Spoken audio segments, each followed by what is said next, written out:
नमस्कार, आप देख रहे हैं चर्चा आज की, वो मंच जहां सवाल सीधे होते हैं, तेवर तीखे होते हैं और सच सामने लाया जाता है। यहाँ बात होती है जनहित की, यहाँ होती है जवाबदेही की मांग। मैं हूं आपके साथ साक्षी और अब वक्त है उस खबर का जिसने पूरे सिस्टम को कटघरे में खड़ा कर दिया है।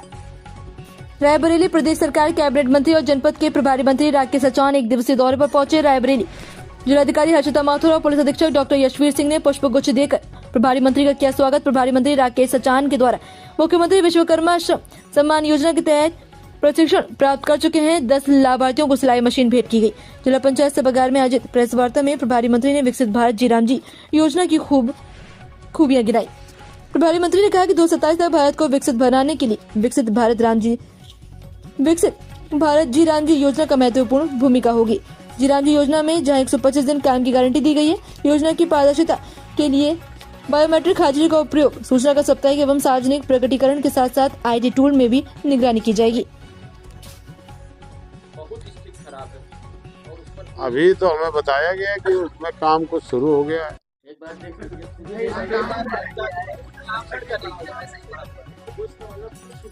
कुछ भी नहीं शुरू।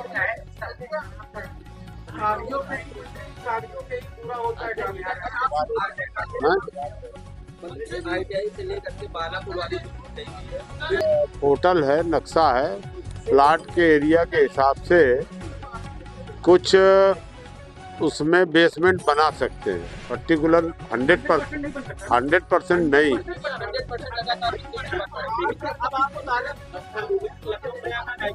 उठाए हैं और उसमें जो इन्होंने हमें बताया है अभी तक, उसमें 90% जो खुद ही सड़कें थी उनको, अब 10% में आप लिख के दीजिए कि आप सड़क आ रही। 90% उन्होंने कहा कि ये कार्य प्रगति में है।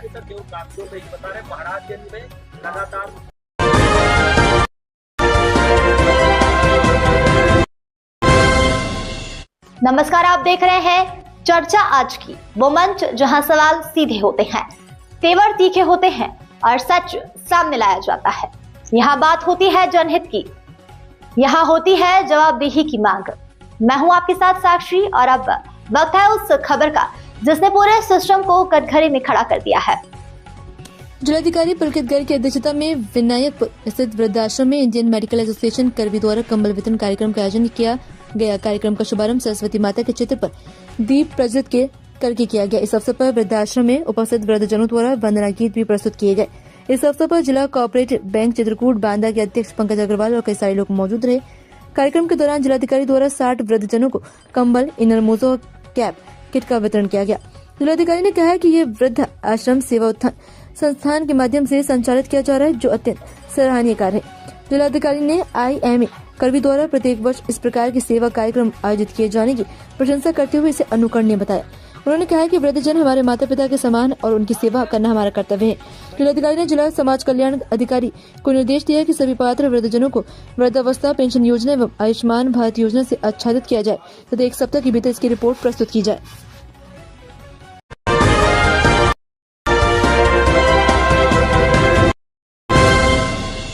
नमस्कार, आप देख रहे हैं चर्चा आज की, वो मंच जहां सवाल सीधे होते हैं, तेवर तीखे होते हैं और सच सामने लाया जाता है।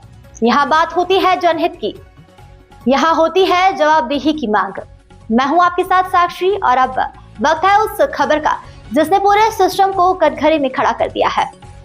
एक ओर सरकार लगातार धर्म बढ़ावा दे रही है, सनातन की बात कर रही है। दूसरी ओर वीडियो वायरल हुआ जिसमें समाजवादी पार्टी के शहर उत्तरी विधानसभा के पूर्व प्रत्याशी संदीप यादव द्वारा माघ मेले में दूध बांटने को लेकर पुलिस ने गिरफ्तार किया। जैसे कि आपको बता दें कि माघ मेले में मुलायम सिंह स्मृति सेवा संस्थान के द्वारा दूध वितरण करने से रोक रही प्रशासन संदीप यादव का कहना है कि कल्पवासियों को दूध वितरण करना अगर गुनाह है, पाप है। क्योंकि सरकार की पुलिस को लगता है कि दूध बांटना पाप है, तो हम ऐसा पाप बार बार करेंगे।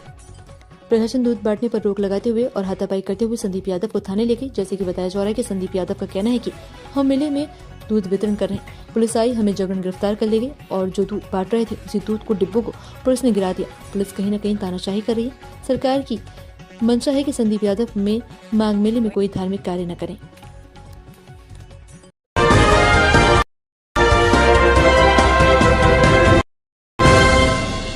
नमस्कार, आप देख रहे हैं चर्चा आज की, वो मंच जहां सवाल सीधे होते हैं, तेवर तीखे होते हैं और सच सामने लाया जाता है।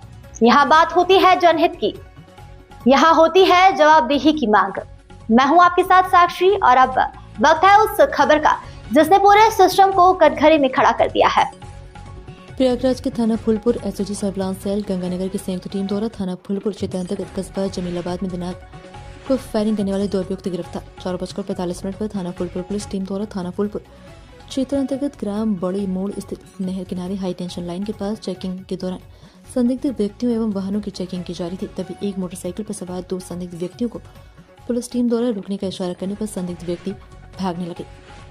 इसके बाद उनका पीछा किया गया, फायरिंग की गई। इसके बाद पुलिस बल द्वारा अपने आत्मरक्षार्थ फायरिंग की।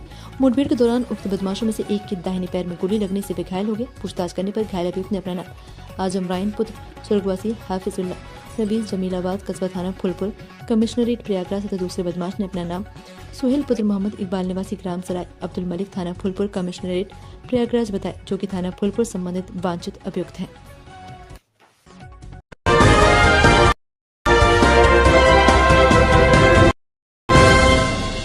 नमस्कार, आप देख रहे हैं चर्चा आज की, वो मंच जहां सवाल सीधे होते हैं, तेवर तीखे होते हैं और सच सामने लाया जाता है।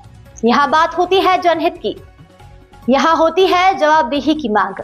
मैं हूं आपके साथ साक्षी और अब वक्त है उस खबर का जिसने पूरे सिस्टम को कटघरे में खड़ा कर दिया है। भारतीय किसान संघ और विद्युत विभाग की बैठक संभागीय अधीक्षक यंत्रीय कार्यालय रीवा में हुई, जिसमें संगठन का नेतृत्व भारतीय किसान संघ जिला उपाध्यक्ष ब्रजभूषण मिश्रा ने किया, जबकि विभाग की ओर से बैठक में संभागीय अधीक्षक यंत्रीय बीके शुक्ला सहित संभाग के पूर्व पश्चिम एवं मध्य क्षेत्र के जिला अभियंता रहे मौजूद। विभाग में द्वारा चलाई जा रही कार्यक्रमों की जानकारी दी, जिसमें वर्तमान समय पर अधिभार सरचार्ज माफी योजना के विषय पर चर्चा हुई और संगठन से विभाग ने किसानों को इस विषय पर जानकारी देने का आग्रह किया।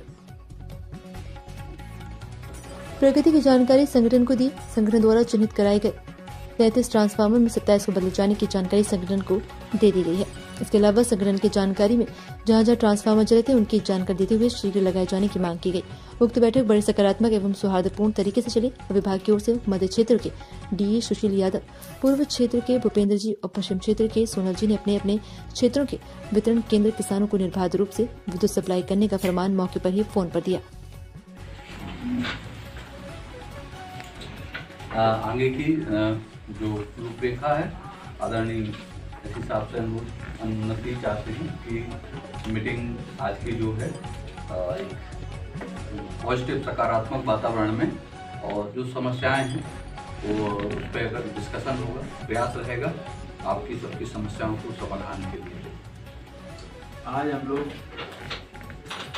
इसलिए आप लोगों को थोड़ा सा बुलाना मतलब अभी सीजन चालू हो गया, सिंचाई क्या चालू हो गया पीक पॉइंट पे, इसीलिए मैंने थोड़ा इसलिए बुलाया था कि कहीं कोई दिक्कत जा रही हो या कोई बात हो रही हो। हमारे यहाँ से जो एग्रीकल्चर के लिए 10 घंटे सप्लाई वाला है, अभी आप लोगों ने मांग किया रखा था, वो देखते हुए लोगों ने 3 में कर रात में सप्लाई रहती थी तो बेचारे पिछड़ते रहते। हम लोग भी किसान परिवार से उस चीज़ को समझते हैं कि रात में सप्लाई देने का बहुत ज़्यादा मतलब नहीं रहता, इसलिए दिन में ही कर दिए हैं उसको, जिससे रात में कोई दिक्कत नहीं है। आपकी सोच बहुत अच्छी था, आपने बहुत अच्छा काम किया, और उसमें एक तो समस्या ये आ रही है कि बहुत बढ़ेगी उस 10 घंटे, तो वो अभी हम एक निर्देश यहाँ से जारी करेंगे तक को, और स्पेसिफिक यदि कहीं कोई ऐसी जगह है जहाँ ऐसी सामने आई है तो उसको आप लोग हमको बता भी देंगे, तो हम फ़ोन करके अलग से इसको देंगे। और अभी हम एक इस मीटिंग के बाद एक जारी करेंगे, उसमें जेई तक की वो जो 10 घंटे वाली चीज़ है वो फिर 10 घंटे रहे, 9 घंटे हम कहते हैं कि लगातार रहे, तो वो बीच में इंटरप्शन, जैसा आपने बहुत अच्छा क्वेश्चन किया है उसको आप नोट करो कि जो 10 घंटे वाली सप्लाई है उसमें फिर हमको 10 घंटे रहे, उसमें अगर किसी कारण से ठीक है हम कहते हैं थोड़ी बहुत चलता है, तो थोड़ी बहुत क्या है कि नहीं, वो तो टेक्निकल कोई चीज़ है, कोई बात आ गई कुछ या किसी दिन 1-2 घंटे इकट्ठा काटना पड़े तो उसको एडिशनल फीस दे दिया जाए तो उतना हो जाए। वैसे उसमें काटने की बहुत ज्यादा प्रावधान नहीं, नहीं मतलब लाइन बिगड़ गई किसी कारण से, आपको परमिट के कारण काटना ही पड़ा। हाँ, बड़ी लाइन जब कभी बंद हुई उसी में वो भी आ जाता है। जब 11 kV वाले, जैसे मान लीजिए कि ट्रांसमिशन वालों ने बंद किया 132, उसमें क्या होता है उसके नीचे सब हैं, तो फिर वो बंद होती है थोड़ा। तो 11 तारीख को हमारे यहाँ तो जनरेशन से बंद हो रहा है। हाँ, तो उसकी विधिवत सूचना उनको प्रसारित करा देना। उसे आता है पेपर में भी आता है, पेपर में मैसेज आ जाएगा मोबाइल। हम लोग अभी एक ऐप भी बना लिए हैं कि कोई हमको इस तरह से शट डाउन देना है या टॉपिंग होना, तो उसको हम लोग सर्कुलेट करा लेते हैं। तो आप लोग को मैसेज आ जाएगा, मैसेज आ जाएगा। उसमें ये जरूर है कि आपके बिल में आपका नंबर सही डाला है।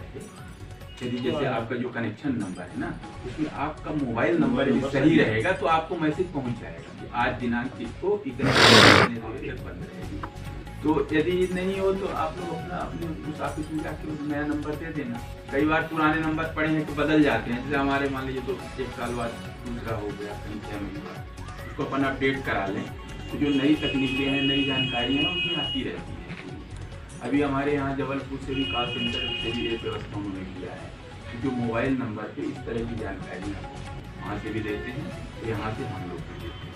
उससे सुविधा घर बैठे ही आपको जानकारी हो जाएगी कि आज हमारी वाली लाइन भाई 10 बजे से 11 बजे तक बंद रहेगी, तो आप अपना दूसरा काम।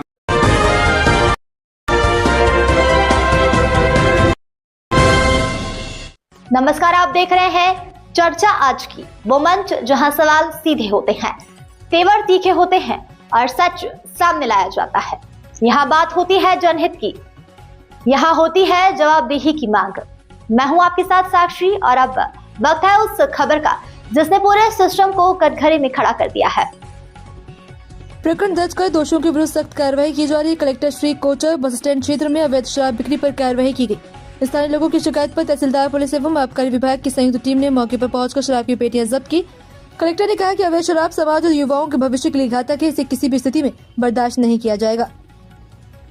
हमारा दौरा हुआ था तो वहाँ पर स्थानीय लोगों ने शिकायत की थी कि यहाँ पर बस स्टैंड पर कुछ लोग अवैध रूप से शराब बेचने का काम करते हैं। तो उस समय फिर हमने तत्काल हमारे तहसीलदार साहब को मौके पर भेजा था और वाकई में ये पाया गया कि शराब बेची जा रही है और शराब की पेटियाँ जब्त कर ली गई और हमारी पूरी पुलिस की और एक्साइज की टीम अभी वहीं पे और इसका पूरा केस बनाया जा रहा है और इनमें बहुत ही सख्त कार्रवाई हम लोग करेंगे, क्योंकि ये अवैध शराब बेचने का जो मामला है ये निश्चित रूप से हमारे ज़िले के लोगों के लिए बड़ा ही ये बहुत ही दुर्भाग्यपूर्ण है। बिकॉज यदि ये होता है तो इससे पूरी पीढ़ी बर्बाद होती है नशे से। तो ये लोग जो गड़बड़ कर रहे हैं, इन लोगों के खिलाफ मैंने निर्देश दिए कि सख्त से सख्त कार्रवाई की जाए, ताकि सबको मैसेज जाए कि इस तरह का कदम अवैध शराब बेचने का कोई नहीं उठाए।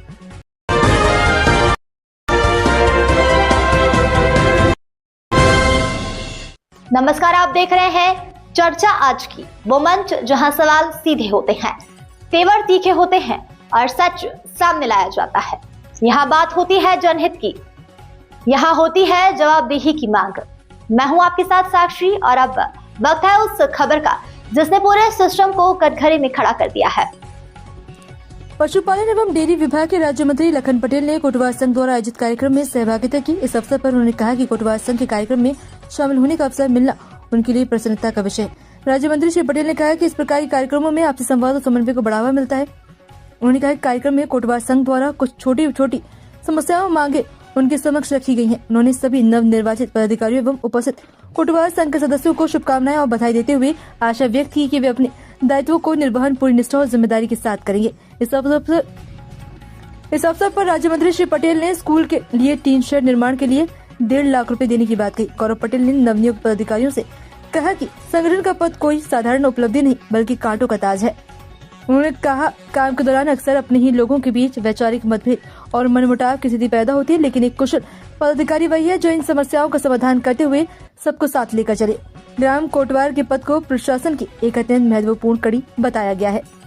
द्वारा आयोजित कार्यक्रम में सम्मिलित होने का अवसर मिला।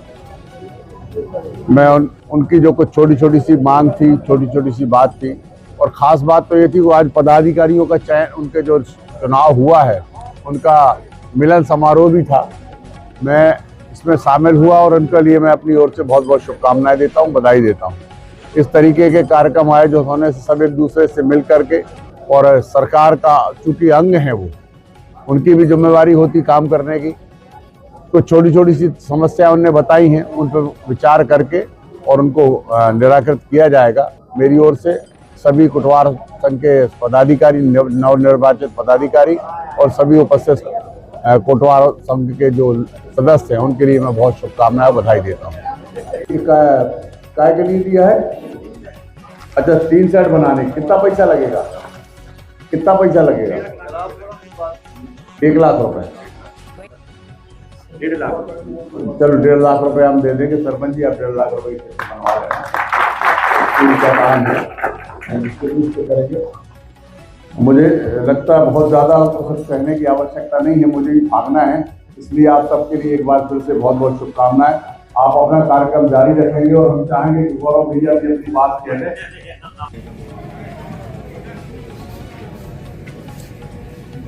हम समस्त कोटवार अपने जिला दमोह से माननीय मंत्री जी को बार बार आग्रह करेंगे कि हम समस्त कोटवारों की और सबकी मदद करें।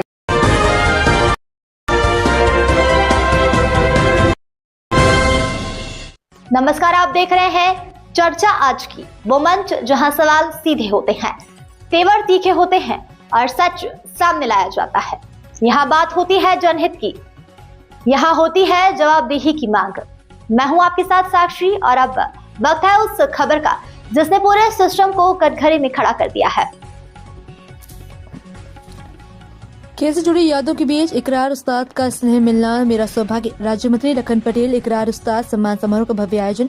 राज्य मंत्री लखन पटेल रहे मुख्य अतिथि। विभिन्न क्षेत्रों में उत्कृष्ट योगदान देने वाली प्रतिभाओं का हुआ सम्मान। निश्चित रूप से आज बहुत खुशी और उत्साह का दिवस है कि हमारे दमोह को उस्ताद के नाम से आयोजित समारोह में शामिल होने का मौका मिला और उस्ताद के बारे में बहुत सारी नई नई बातें जानने का भी अवसर हर बार मिलता है।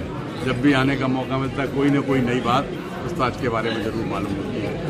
वैसे तो उनके साथ बहुत काम करने का मौका भी रहा, अवसर भी रहा, जैसे मैंने अपनी कुछ पुरानी यादें भी बताई। इस अवसर पर मैं समिति के सभी सदस्यों को बहुत शुभकामनाएं और बधाई देता हूँ। उन्होंने लगातार ये 11वीं बार ये इसका आयोजन किया और इसके माध्यम से जो हमारी युवा पीढ़ी है, जो ऐसे लोग जिनको उनके साथ रहने का या साथ काम करने का मौका नहीं मिला, तो उनके बारे में जानने का ये अच्छा मंच प्रदान किया जाता है। मैं एक बार कमेटी के लिए बहुत बहुत शुभकामनाएं बताई। इस वक्त में आयोजित समारोह के इस पावन अवसर पर उपस्थित आज के कार्यक्रम के अध्यक्ष आदरणीय विवेक सेंडे जी, आज के मुख्य वक्ता आदरणीय नरेंद्र दुबे जी, पूर्व विधायक मेरे बड़े भाई आदरणीय जयकंदन जी, भारतीय जनता पार्टी जिले के अध्यक्ष आदरणीय श्याम शेखरे जी, आदरणीय दिमा जी, आदरणीय हाजी जनाब अलीम खान जी, कैप्टन जी, फादर माइकल मरियम जी और मेरे समूह उपस्थित सभी गणमान्य नागरिक बंधु, मातृशक्ति, पत्रकार मित्रों, अधिकारी साथियों, इस अवसर पर बहुत विस्तार से आदरणीय नरेंद्र जी ने बहुत बातें रखी।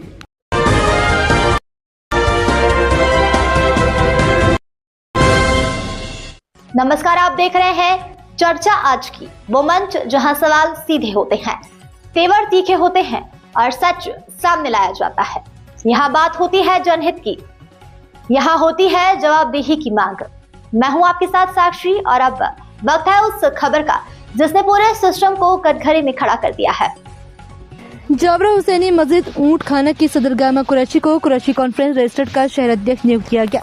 कुरैश कॉन्फ्रेंस के राष्ट्रीय अध्यक्ष जनाब सनोवर अली कुरैशी ने जनरल सेक्रेटरी सिराज कुरैशी, प्रदेश अध्यक्ष आफ्ताब आलम, सेक्रेटरी अकरम कुरैशी, रतलाम जिलाध्यक्ष मोहम्मद शरीफ कुरैशी की सहमति से हुसैनी मस्जिद ऊंट खाना के सदर गामा कुरैशी को जावरा शहर अध्यक्ष नियुक्त किया।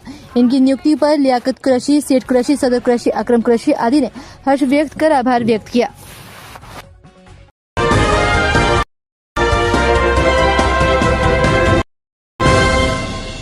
नमस्कार, आप देख रहे हैं चर्चा आज की, वो मंच जहां सवाल सीधे होते हैं, तेवर तीखे होते हैं और सच सामने लाया जाता है। यहाँ बात होती है जनहित की, यहाँ होती है जवाबदेही की मांग। मैं हूं आपके साथ साक्षी और अब वक्त है उस खबर का जिसने पूरे सिस्टम को कटघरे में खड़ा कर दिया है। रायबरेली में भूमि विवाद के प्रधान ने गुर्गों के साथ दलित परिवार को बर्बरता से पीटा। रायबरेली जिले में दलित उत्पीड़न का मामला थामने का नाम नहीं ले रहा है। बेखौफ दबंगों ने दलित परिवार को भूमि विवाद में बर्बरता से पीटा। इतना ही नहीं, 4 पहिया वाहन में भी दलित युवक को बैठाकर अपहरण किए जाने का दुस्साहस कर बैठे। दरअसल पूरा मामला जिले के सलोन कोतवाली क्षेत्र स्थित रेवहारा गांव का है। उससे पहले जहां की निवासी शीला देवी ने बताया कि मेरे पति सबादीन की मृत्यु बीती 30 दिसंबर को हो गई थी। उससे पहले मेरी मां लक्ष्मी की मृत्यु लगभग 3 वर्ष पूर्व हुई थी। मैं अपने माता पिता की समाधि का निर्माण करने जा रही थी, तभी रेवहारा प्रधान जागिंद, अन्नू, दिनेश सहित कई अन्य अज्ञात लोगों ने 4 पहिया वाहन से मौके पर आकर गालियां देते हुए मारपीट करना शुरू कर दिया। चीख पुकार सुनकर मेरा देवर रामू और मेरी बहनें अंतिमा और रानी तथा रेखा मौके पर बचाने आई तो दबंगों ने सभी ने मिलकर काफी मारा पीटा। काफी चीख पुकार सुनकर काफी सारे लोग आ जा रहे और वो लोग छोड़कर भाग निकले। दबंग प्रधान और उसके गुर्गों द्वारा की गई पिटाई से दलित परिवारों को अंदरूनी गंभीर चोटें आई हैं। ये क्या नाम है आपका? कहाँ के निवासी हो? थाना कौन पड़ता है? क्या समस्या है? समस्या है साहब, जो हमारे समाज बना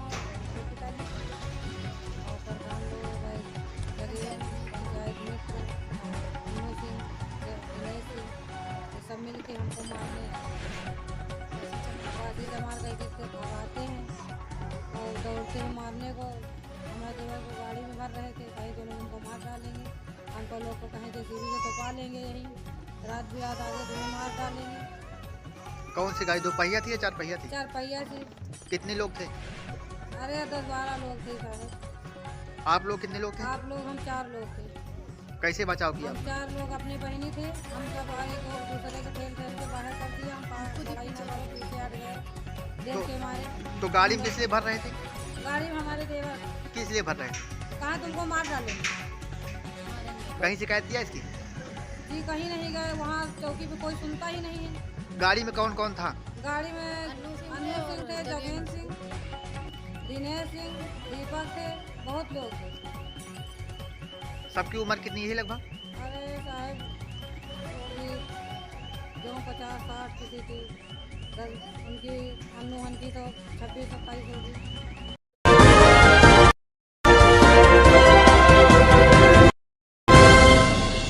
नमस्कार, आप देख रहे हैं चर्चा आज की, वो मंच जहां सवाल सीधे होते हैं, तेवर तीखे होते हैं और सच सामने लाया जाता है। यहाँ बात होती है जनहित की, यहाँ होती है जवाबदेही की मांग। मैं हूं आपके साथ साक्षी और अब वक्त है उस खबर का जिसने पूरे सिस्टम को कटघरे में खड़ा कर दिया है। महू के समीप मानपुर घाट पर आज एक भीषण सड़क हादसा सामने आया, जहां 7 वाहन आपस में टकराकर गंभीर हादसा हो गया। हादसा इतना जबरदस्त था कि घाट मार्ग पर लंबा जाम लग गया। प्रारंभिक जानकारी के अनुसार घाट क्षेत्र में तेज रफ्तार और अचानक ब्रेक लगने से चलते वाहनों के बीच लंबी भिड़ंत होती चली गई। घटना की सूचना मिलते ही पुलिस और राहत दल मौके पर पहुंचा। हादसे में कुछ लोगों को चोट आने की सूचना है, जिन्हें नजदीकी अस्पताल में भर्ती कराया गया। घाट क्षेत्र में वाहन चालक सावधानी पूर्वक गति नियंत्रण रखें, सुरक्षित दूरी बनाए रखें और यातायात नियमों का पालन करें।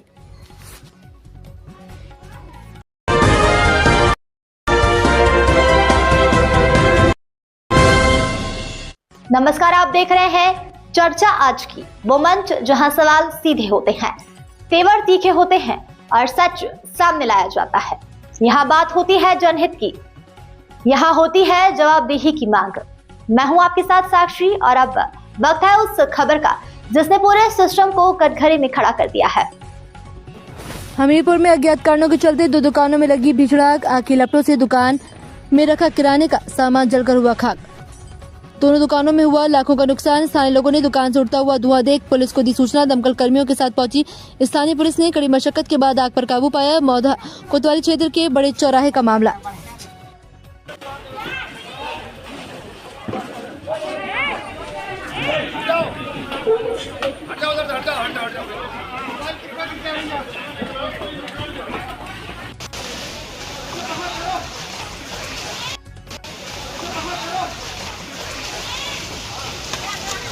आराम से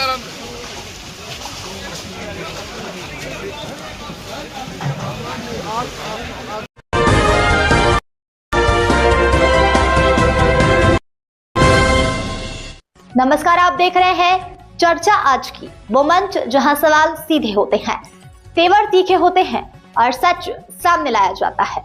यहाँ बात होती है जनहित की, यहाँ होती है जवाबदेही की मांग। मैं हूं आपके साथ साक्षी और अब वक्त है उस खबर का जिसने पूरे सिस्टम को कटघरे में खड़ा कर दिया है। खाकी वर्दी से बेखौफ चोरों का आतंक। रात्रि के घोर अंधेरे में एक घर पर धावा। मलखान यादव के घर से लाखों के जेवरात पार। जलालपुर कोतवाली क्षेत्र के छेड़ी बेनी गांव में चोरी की बड़ी वारदात। आखिर क्यों नहीं थम रहा चोरियों का सिलसिला। रात में सोता रहा सिस्टम, जागते रहे चोर। बेनी के कमलेश नाम है। और क्या घटना हो गई?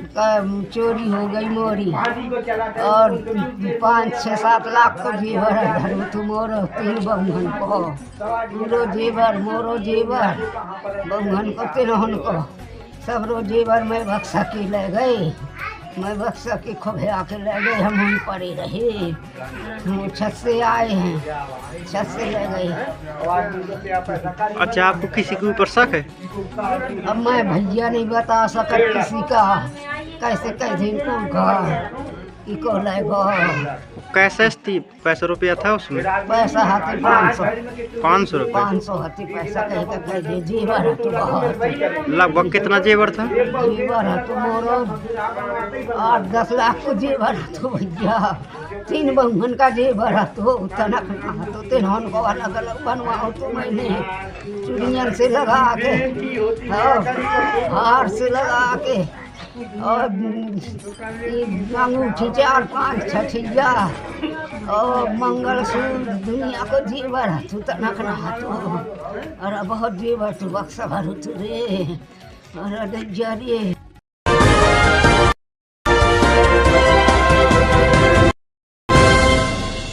नमस्कार, आप देख रहे हैं चर्चा आज की, वो मंच जहां सवाल सीधे होते हैं, तेवर तीखे होते हैं और सच सामने लाया जाता है।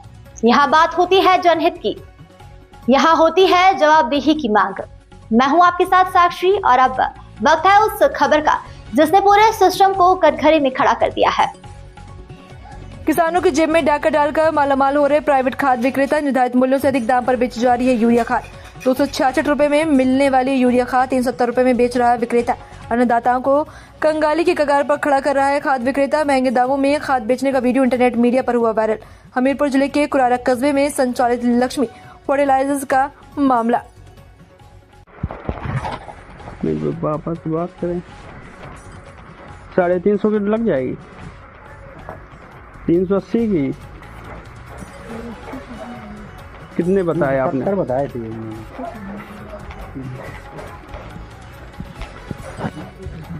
एक भी कम ना हो पाएगा।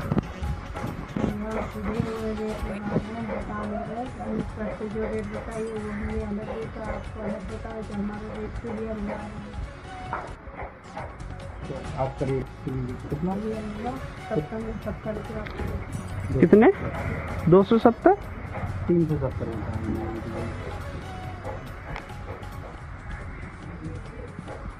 चलो वापस कर रहे हैं अगर लेना हो तो। बुलाया फिर रिक्शा बुला हो जाए। मैं कुछ कम कर ले ना। 360 कर लीजिए, 10-20 रुपये। 370 की है।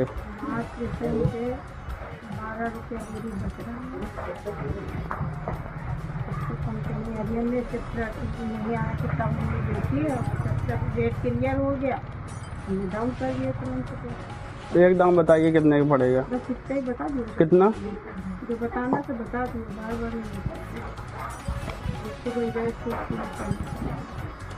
ठीक है। तो पापा कह रहे ठीक है।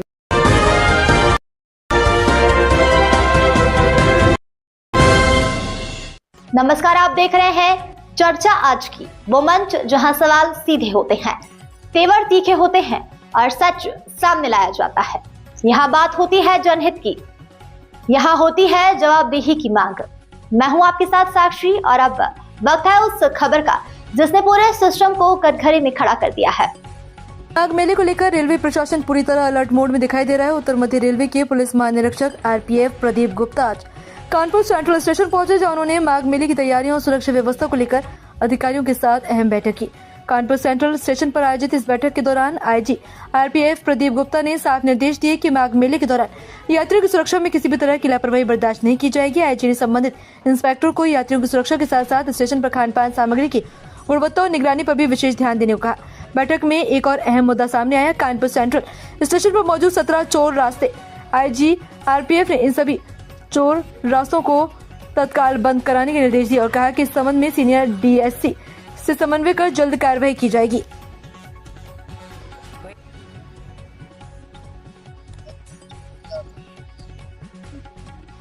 देखिए, ऐसा है कि यहाँ की जो बैरक है वो काफी अच्छी है, अच्छी मेंटेन्ड भी है, और कुछ जो कम ज्यादा चीजें इसमें हैं वो हम लोगों ने इनको बता दिया है। ये लोग उसमें सुधार करेंगे और ऐसे ही हमारा RPSF भी यहाँ ठहरा है, उनके रहने में भी सुधार करेंगे।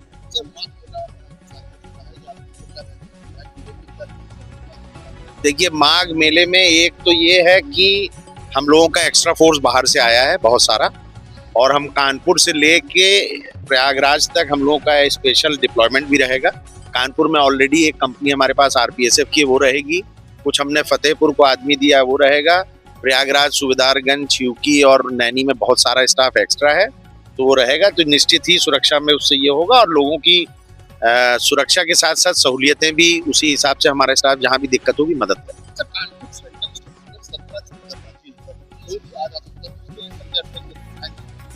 उसमें आज भी मैं पढ़ रहा था, कहीं ये न्यूज़ आइटम है, ये मैंने देखा, तो उसमें बल्कि उसमें ये पॉजिटिव लिखा होता है कि इनको कुछ गैर इनको बंद करने की बात है। तो चूंकि आपने भी ये पॉइंट रेज किया है तो हम लोग आपसे बात करेंगे, और यहाँ के जो डिप्टी CTM या यहाँ जो चार्ज देखते हैं उनसे ये लोग ये करके, और सीनियर DSC को भी हम बोलेंगे कि वो कोशिश करें कि यहाँ का जो अनऑथराइज्ड जगह है उसको बंद कराया जाए।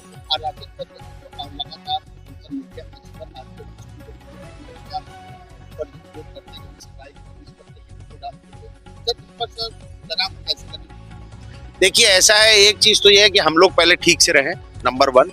नंबर 2, हम लोग रहते हैं समाज में, तो समाज में अच्छे बुरे सब तरह के लोग हैं। तो अब जो ट्वीट कर रहे हैं वो सच्चाई जानते हैं या हमारे लोग जानते हैं, हम जानते हैं। तो हम लोग जो है ये प्रयास करेंगे कि हमारे लोग हमेशा अच्छा काम करते रहें, और जो चीज सही है वो की जाए। सिर्फ ट्वीट होने से ये मतलब नहीं कि मेरा आदमी गलत हो गया। मेरे आदमी को गलत अगर प्रूव होगा तो देखेंगे, और नहीं होगा तो फिर उसके साथ निष्पक्ष।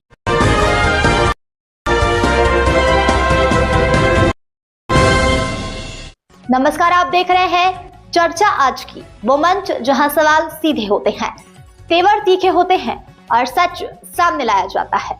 यहाँ बात होती है जनहित की, यहाँ होती है जवाबदेही की मांग। मैं हूं आपके साथ साक्षी और अब वक्त है उस खबर का जिसने पूरे सिस्टम को कटघरे में खड़ा कर दिया है।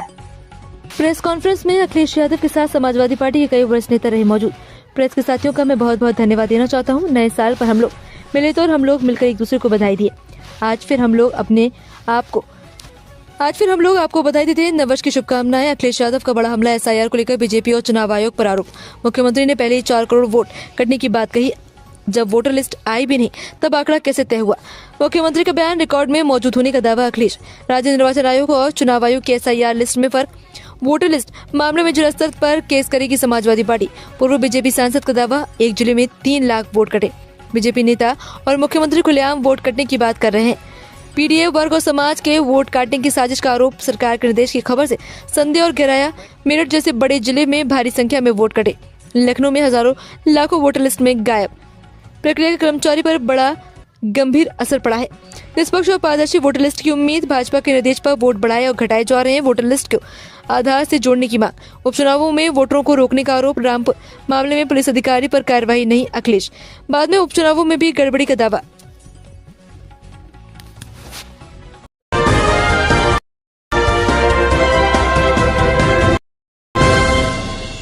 नमस्कार, आप देख रहे हैं चर्चा आज की, वो मंच जहां सवाल सीधे होते हैं, तेवर तीखे होते हैं और सच सामने लाया जाता है। यहाँ बात होती है जनहित की, यहाँ होती है जवाबदेही की मांग। मैं हूं आपके साथ साक्षी और अब वक्त है उस खबर का जिसने पूरे सिस्टम को कटघरे में खड़ा कर दिया है।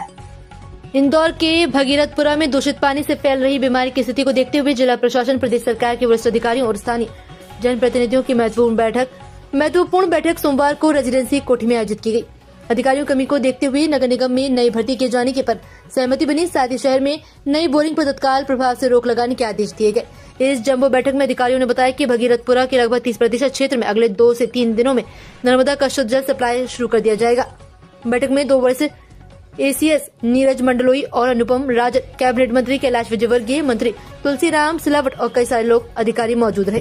बैठक के बाद मंत्री कैलाश विजयवर्गीय ने मीडिया से चर्चा में बताया कि भगीरथपुरा ही नहीं, पूरे शहर की स्थिति पर चर्चा की गई। मरीजों की संख्या में अब कमी देखी जा रही है, लेकिन हालात नियंत्रण है। स्वास्थ्य विभाग के माध्यम से करीब 50 से 60 हजार लोगों का स्वास्थ्य परीक्षण किया जा रहा है और आवश्यकता अनुसार इलाज भी उपलब्ध कराया जाएगा। साथ ही शहर की 105 टंकियों पर पुनः जल गुणवत्ता जांच प्रणाली और क्लोरीन डालने की नई व्यवस्था की जाएगी। अमृत योजना के सभी रुके कार्यों को तेजी से शुरू करने के निर्देश दिए गए हैं। कलेक्टर को नई बोरिंग की अनुमति रोकने के लिए सभी स्रोतों की कड़ी निगरानी के आदेश दिए गए हैं। बोरिंग के बारे में हमें विचार करना पड़ेगा, क्योंकि नवीन बोरिंग अब हमें बंद करना पड़ेंगे, क्योंकि नया बोरिंग में ही सबसे ज़्यादा समस्या है पानी के पीने की। और इसलिए अब कलेक्टर से हमने कहा है कि अब नवीन बोरिंग की परमिशन बिल्कुल भी नहीं दे, ये हमने विशेष आग्रह किया है। अमृत योजना हमारी बहुत ही महत्वपूर्ण योजना है। उसके जो आवश्यक कार्य है उसको तत्काल करके अमृत योजना को जल्दी लागू हो, इस दिशा में नगर निगम तेजी से काम करें। बस इन्हीं बिंदुओं पर चर्चा हुई है। कोई एक आध प्रश्न किसको लेना हो तो ले सकता है, मेरी बात समाप्त।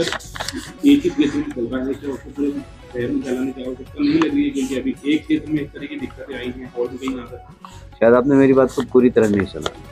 पूरे शहर की मैंने बात की है, 105 टंकियों की बात की है और उसका हम प्रोटोकॉल निर्धारित करेंगे।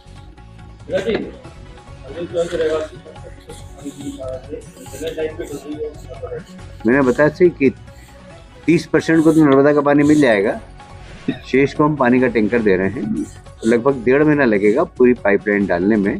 पाइपलाइन डल जाएगी तत्काल, क्योंकि हमने सारी स्वीकृति प्रदान कर दी है, फंड भी है उनके पास, काम में बिल्कुल रुकावट नहीं आएगी। 1.5 महीने में सारी ड्रेनेज की और नर्मदा की पाइपलाइन डल जाएगी और उसके बाद नर्मदा का सीधा पानी स्वच्छ उनको पीने को मिलेगा। धन्यवाद।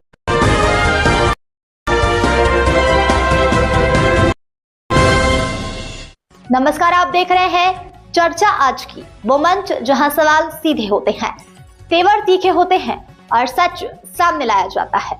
यहाँ बात होती है जनहित की, यहाँ होती है जवाबदेही की मांग। मैं हूं आपके साथ साक्षी और अब वक्त है उस खबर का जिसने पूरे सिस्टम को कटघरे में खड़ा कर दिया है। रायबरेली जिला कारागार में बंदी की संदिग्ध परिस्थितियों में जेल के अंदर हुई मौत। परिजनों ने जेल प्रशासन पर लगाए गंभीर आरोप, बीमार होने और मौत की नहीं दी कोई जानकारी। करीब 1 महीने से जिला कारागार में बंद था बंदी उमाशंकर, पुलिस द्वारा बाइक चोरी के आरोप में फर्जी तरीके से भेजा गया था जेल। राजघाट चौकी इंचार्ज भगत सिंह द्वारा भेजा गया था बाइक चोरी के आरोप में जेल। मृतक उमाशंकर के सहयोगियों ने जेल से छुड़ाने के लिए खर्च किए करीबन 80,000 रूपए। आज ही के दिन शुक्रवार को होनी थी बंदी उमाशंकर की जमानत। कोतवाली पुलिस पर फर्जी गुड वर्क दिखाने के चक्कर में निर्देश को जेल भेजने का आरोप। मृतक के भाई कन्हैयालाल का आरोप है कि जेल प्रशासन द्वारा बीमार होने और मृतक होने की नहीं दी गई सूचना। कोतवाली नगर क्षेत्र के दरीबा के पास का रहने वाला था मृतक उमाशंकर। मूल निवास अहमदपुर थाना गुरबख्शगंज का है मृतक। नाम बताइए। नीरज सोनकर। क्या मामला है आपका? मामला ये है कि उमा शंकर हमारे गांव के देवर लगत हैं। ई गैंगस्टर में डारे गए अब की बार 40,000 रुपया हमने लगाया, लखनऊ से बेल करवाया। कल जमानत इनकी होनी रही, एक आदमी कट गवा, आज इनकी जमानत कराना रहा। रात में इनकी जो मौत हो गई, हमको पुलिस सूचना भी नहीं दिया। दूसरे के मुंह से सुना तो हम वहाँ से भागे। ये आपके कौन थे?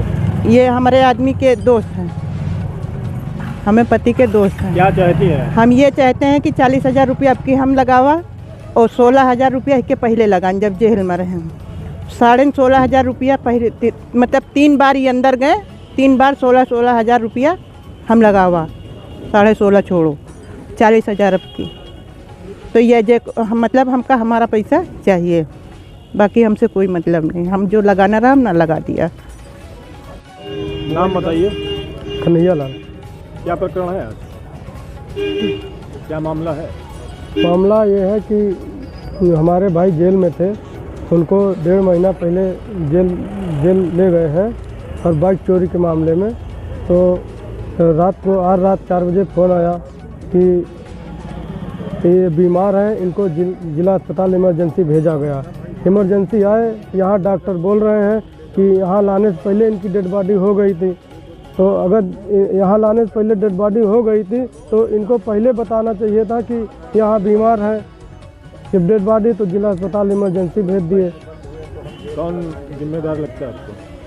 तो इसका जिम्मेदार ये है कि जैसे वहाँ बीमार हुए थे तो उनको पहले बता देना चाहिए कि बीमार है।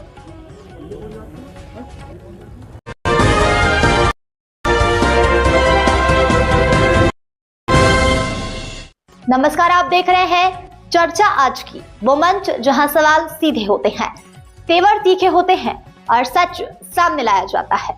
यहाँ बात होती है जनहित की, यहाँ होती है जवाबदेही की मांग। मैं हूं आपके साथ साक्षी और अब वक्त है उस खबर का जिसने पूरे सिस्टम को कटघरे में खड़ा कर दिया है। स्वास्थ्य विभाग के बेहतर स्वास्थ्य सेवा देने के वायदे, लखावटी सीएससी में हो रहे खोखले, इमरजेंसी ड्यूटी से चिकित्सक नदारत, स्वास्थ्य सेवाएं राम भरोसे। वीडियो में इमरजेंसी में चिकित्सक की कुर्सी पर बैठकर डी फार्मा की ट्रेनिंग स्टाफ देख रहा मरीज। भले स्वास्थ्य विभाग बेहतर स्वास्थ्य सेवा देने का वायदा कर रहा हो, लेकिन लखावटी में स्वास्थ्य सेवाओं को देखा जाए तो इस दावे की पोल खोल रही है। वीडियो लखावटी सामुदायिक स्वास्थ्य केंद्र का है। बुलंदशहर से सचिन कुमार लोधी की खास रिपोर्ट।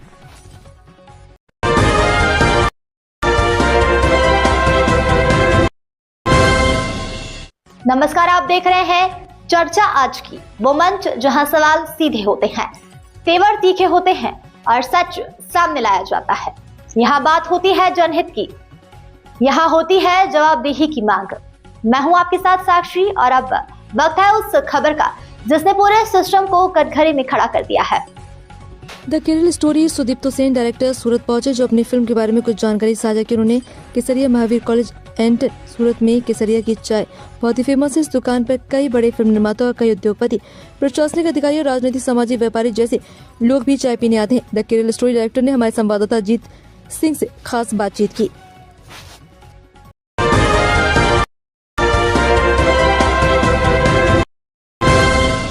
छत्तीसगढ़ के बालोद जिला में सरकार वीबीजी आरएमजी को तकनीक आधारित और पारदर्शी योजना के रूप में पेश कर रही है। योजना में GIS mapping, mobile app, dashboard, biometric उपस्थिति और अनिवार्य सोशल ऑडिट जैसे प्रावधान किए गए हैं। सरकार का दावा है कि इन उपायों से फर्जीवाड़े, मास्टर रोल में गड़बड़ी और भुगतान में देरी जैसी समस्याओं पर प्रभावी नियंत्रण लगेगा और हर कार्य की सख्ती से निगरानी होगी। कांग्रेस और विपक्ष का कहना है कि तकनीक तभी सफल होती है जब प्रशासनिक व्यवस्था ईमानदार और जवाबदेह हो। उनका तर्क है कि ग्रामीण क्षेत्रों में नेटवर्क की समस्या, डिजिटल संसाधनों की कमी और तकनीकी प्रशिक्षण का अभाव अब बड़ी चुनौती है, जिससे योजना का लाभ सीमित लोगों तक ही पहुंच सकता है। सरकार का जवाब है कि इन्हीं चुनौतियों को देखते हुए प्रशासनिक व्यय 6% से बढ़ाकर 9% किया गया है।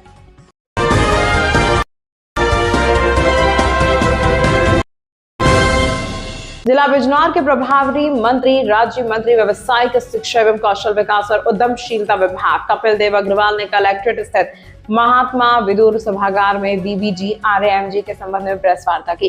बिजनौर के विकास के बारे में उन्होंने बात की। इस अवसर पर भाजपा जिला अध्यक्ष भूपेंद्र सिंह, जिलाधिकारी श्रीमती जसजीत कौर, पुलिस अधीक्षक अभिषेक झा, मुख्य विकास अधिकारी रणविजय सिंह, डीसी मनरेगा आरबी यादव, डिप्टी कलेक्टर जिला सूचना अधिकारी हर्ष चावला, उप जिलाधिकारी सदर ऋतु चौधरी सहित जनप्रतिनिधि एवं पत्रकार बंधु मौजूद रहे।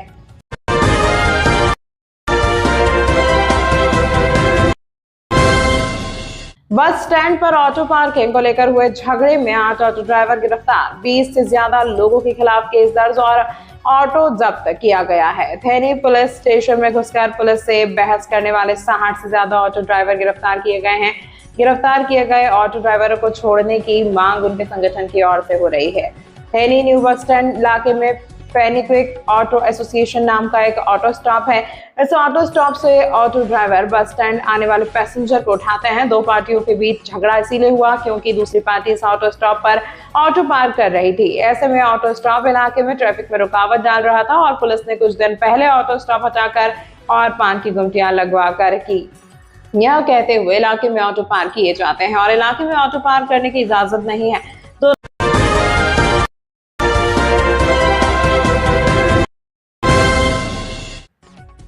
इस वक्त की बड़ी खबर श्योपुर जिले से आ रही है। कलेक्टर अर्पित वर्मा द्वारा बड़ौदा एवं बकवास जैसे शहरी क्षेत्र में 1997 पर अवैध रूप से कॉलोनी के निर्माण किए जाने पर नोटिस जारी किए थे, जिसमें नोटिस का जवाब न मिलने पर प्रशासन द्वारा अवैध कॉलोनियों पर प्रशासन द्वारा कार्यवाही की जा रही है और ग्राम बकवास में राजस्व विभाग द्वारा सीमांकन की कार्यवाही की गई। सीमांकन के दौरान अंजलि पुत्र कृष्ण कुमार गुप्ता द्वारा काटी गई अवैध कॉलोनी में शासकीय भूमि पाई गई। आबादी सर्वे 562 बता दो पर वर्ग फुट क्षेत्र में शासकीय भूमि अधिग्रहण पाया गया, जिससे जेसीबी के माध्यम से हटाया जा रहा है। जनहित में साला बिना अवैध अनुमति सीमांकन बाद दस्तावेजों की जांच किए बिना कोई भी प्लांट न खरीदें। अवैध कॉलोनी में प्रवेश से अधिक व कानूनी नुकसान हो सकता है।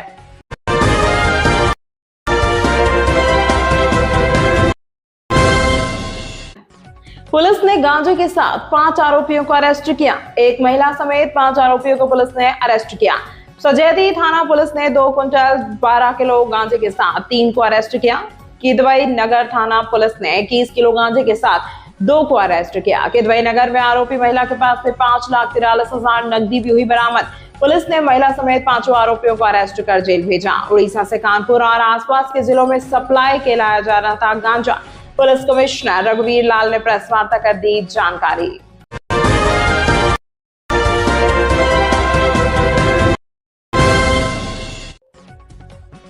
आज तहसील मुख्यालय सलौन स्थित अधिशासी अभियंता कार्यालय परिसर में अमेठी के सांसद किशोरीलाल शर्मा ने सांसद स्थानीय क्षेत्र विकास योजना अंतर्गत स्वीकृत विद्युत कार्यों का लोकार्पण किया। 250 केवीए क्षमता के 2 ट्रॉली ट्रांसफार्मर विधानसभा सलौन विद्युत विभाग को सौंपा। सांसद का यह प्रयास अमेठी के ग्रामीण और शहरी दोनों क्षेत्रों में विद्युत आपूर्ति को सुचारू एवं सुदृढ़ बनाने की दिशा में अति महत्वपूर्ण कदम है। ट्रॉली ट्रांसफार्मर की सुविधा से न केवल आपातकालीन स्थिति में तत्काल विद्युत व्यवस्था बहाल की जा सकेगी, बल्कि अमेठी की सम्मानित जनता को निर्बाध बिजली आपूर्ति का भी लाभ मिलेगा। इसके अतिरिक्त विधानसभा सलौन में सांसद निधि से 85,13,000 की लागत से 416 लाइटें, 18 लाख की लागत से 9 विद्युत हाई मास्ट लाइटें लगवाई गई और 73 लाख की लागत से 10 इंटरलॉकिंग रोड का कार्य प्रगति पर है। साथ ही PMGSY के अंतर्गत 10 सड़कों का कार्य भी चल रहा है।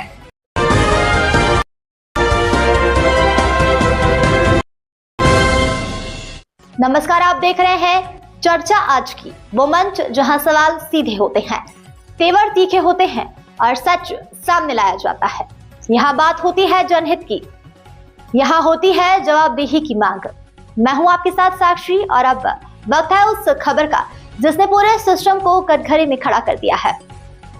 इंदौर में मचे दूषित पानी पर बवाल के बाद से ही जबलपुर प्रशासन पूरी तरह मुस्तैद नजर आ रहा है। इसी क्रम में इस बार कार्रवाई के लिए पानी के पाउच को टारगेट किया जा रहा है। साथ ही पानी की पाउच भी बड़ी मात्रा में इस्तेमाल हो रही है, जिसकी वजह से बहुत गंदगी फैलती है। इसलिए नगर निगम द्वारा लगातार कार्रवाई की जा रही है। इस सिलसिले में सोर्स को पकड़ा जाना जरूरी था। निगम के एक अधिकारी द्वारा बताया गया कि इसी क्रम में विजयनगर स्थित पंकज ट्रेडिंग कंपनी पर दबिश दी गई और निगम आयुक्त के निर्देशन के अनुसार कार्रवाई की गई। दरअसल 120 माइक्रो ऑन तक सिंगल यूज डिस्पोजल और पाउच बैन है। कार्रवाई करते हुए 515 बोरी पाउच जब्त किए गए और करीब 1 लाख का फाइन स्टॉप में लगाया गया। साथ ही इस फैक्ट्री को सील करने की भी कार्रवाई हो रही है। कलेक्टर जबलपुर और नगर निगम कमिश्नर के आदेश अनुसार ये कार्रवाई की गई कि इस कंपनी में अमानक पानी के पाउच में भर के बेचा जा रहा है, जिस पर नगर निगम द्वारा कार्रवाई की गई। साथ ही मशीन को भी सील किया जा रहा है।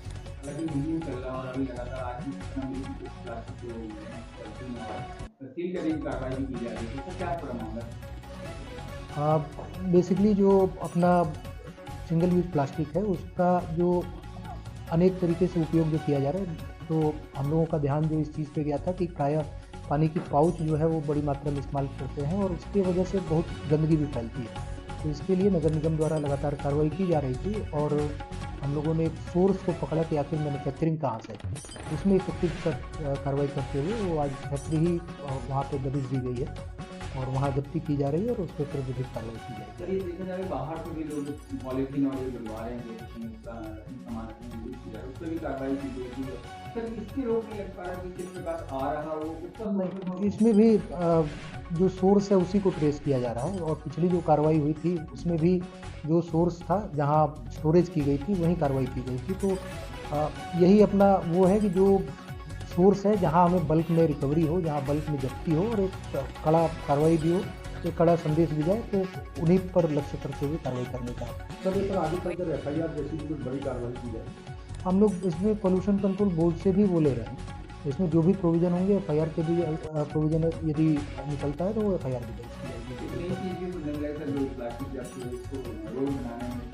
की जाएगी। ये पहले से चल रहा था, IRC का अप्रूव्ड क्राइटेरिया है, इससे सड़क की ड्यूरेबिलिटी बढ़ती है और वेस्टेज भी जो है कम होता है, जो प्लास्टिक वेस्ट है, तो ये भी यहाँ पे कारण है।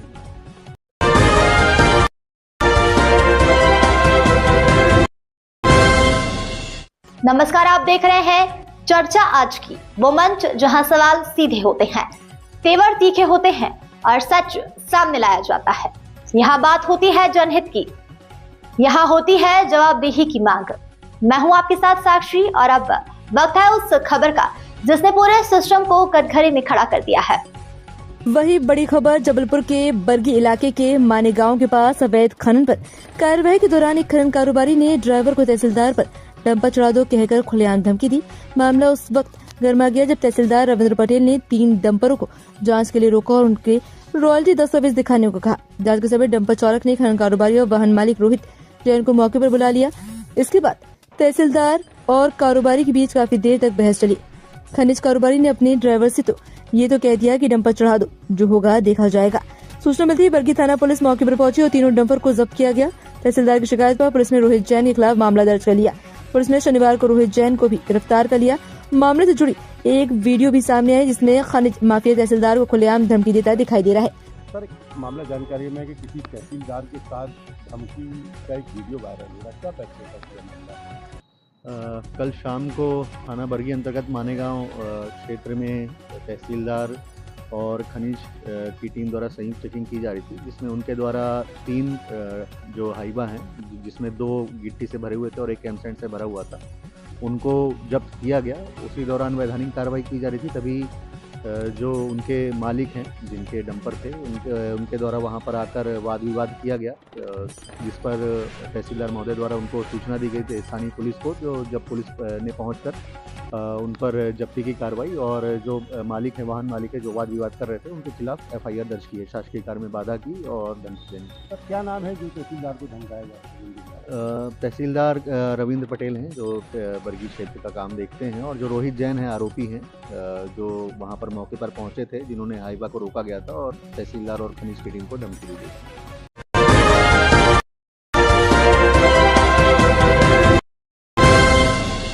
नमस्कार, आप देख रहे हैं चर्चा आज की, वो मंच जहां सवाल सीधे होते हैं, तेवर तीखे होते हैं और सच सामने लाया जाता है। यहाँ बात होती है जनहित की, यहाँ होती है जवाबदेही की मांग। मैं हूं आपके साथ साक्षी और अब वक्त है उस खबर का जिसने पूरे सिस्टम को कटघरे में खड़ा कर दिया है। भाजपा नेता जन्मदिन मना रहे हैं। जन्मदिन के बहाने उन्होंने शक्ति प्रदर्शन किया। इस शक्ति प्रदर्शन में कई प्रदेश के लोग आए। इस दौरान लोगों ने स्वागत में बुलडोजर से फूलों की बारिश की और साथ ही लोगों से बेशकीमती तोहफों को पेश किया। 2.5 करोड़ की घोड़े के साथ सोने की चेन और अन्य तोहफे की बारिश हुई। भारतीय कुश्ती संघ के पूर्व अध्यक्ष और किशनगंज लोकसभा के पूर्व भाजपा सांसद ब्रजभूषण शरण सिंह आज अपना 69वां जन्मदिन नवाबगंज के नंदिनी निकेतनम में मना रहे हैं। इसी के तहत 1 जनवरी से नंदिनी निकेतनम में राष्ट्रकथा का आयोजन चल रहा है और आज समापन के अवसर पर वहां अपना जन्मदिन भी मना रहे हैं। इस शक्ति प्रदर्शन में जहां गोंडा सहित प्रदेश के कोने कोने से लोगों की भारी भीड़ उमड़ रही है। अपने पैतृक आवास विष्णु हरपुर से निकलकर भारी लवशकर के साथ नंदिनी निकेतन पहुंचे। इस बीच लोगों ने उन पर बुलडोजर से फूलों की वर्षा करके उनका स्वागत किया और जन्मदिन की बधाई दी। इसी के साथ उन्होंने नंदिनी निकेतन के सामने बने माता नंदिनी के मंदिर में पहुंचकर साष्टांग दंडवत होकर गौ माता का आशीर्वाद लिया। बताया गया है कि घोड़ा लंदन से लाया गया और इसकी कीमत लगभग 2.5 करोड़ के आसपास है। इस दौरान लगभग 2000 से ज्यादा आचार्य और विद्यालय के छात्र छात्राएं भी उन्हें जन्मदिन की बधाई देने पहुंचे। मंच पर मौजूद भाजपा नेता ब्रजभूषण शरण सिंह ने इस दौरान सभी पर गर्मजोशी से स्वागत और अभिनंदन किया।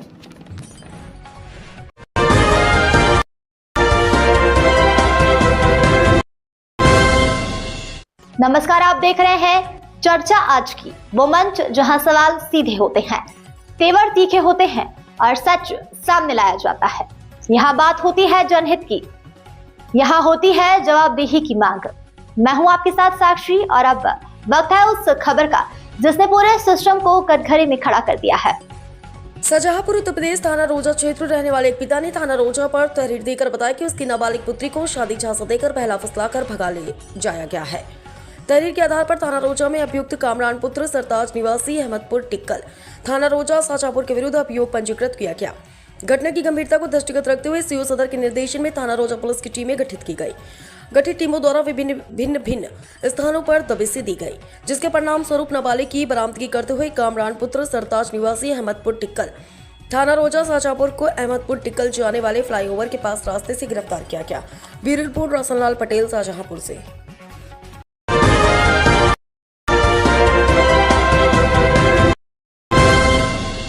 नमस्कार, आप देख रहे हैं चर्चा आज की, वो मंच जहां सवाल सीधे होते हैं, तेवर तीखे होते हैं और सच सामने लाया जाता है। यहाँ बात होती है जनहित की, यहाँ होती है जवाबदेही की मांग। मैं हूं आपके साथ साक्षी और अब वक्त है उस खबर का जिसने पूरे सिस्टम को कटघरे में खड़ा कर दिया है। समाजवादी पार्टी के पूर्व सांसद डॉक्टर एस.टी. हसन ने भाजपा की राजनीति हालिया बुलडोजर कार्रवाई पर नाराजगी जाहिर करते हुए कहा, भाजपा विकास और रोजगार जैसे असली मुद्दों से ध्यान भटकाने के लिए हिंदू मुसलमान की राजनीति करने का आरोप लगाया। पूर्व सांसद ने दिल्ली में मस्जिद के पास हुई हिंसा और बुलडोजर एक्शन के लिए प्रशासन की कार्यप्रणाली को जिम्मेदार ठहराया। साथ ही उन्होंने रामपुर सांसद मुहिबुल्लाह नदवी का बचाव करते हुए ईरान में हो रहे विरोध प्रदर्शनों के पीछे अमेरिका की साजिश होने की बात कही। भाजपा विधायक के बयान पर पलटवार करते हुए कहा कि भाजपा को वास्तव में मुसलमानों के वोट की जरूरत नहीं, क्योंकि उनका एजेंडा केवल ध्रुवीकरण करना है। दिल्ली में हुई पत्थरबाजी की घटना पर उन्होंने स्पष्ट किया कि वह कानून हाथ में लेने के खिलाफ है, लेकिन रात के अंधेरे में बिना विश्वास के लिए की गई कार्रवाई ने ही अफवाहों को जन्म दिया। उन्होंने मांग की कि उन अधिकारियों पर भी कार्रवाई की जिन्होंने मस्जिद कमेटी को विश्वास नहीं दिया।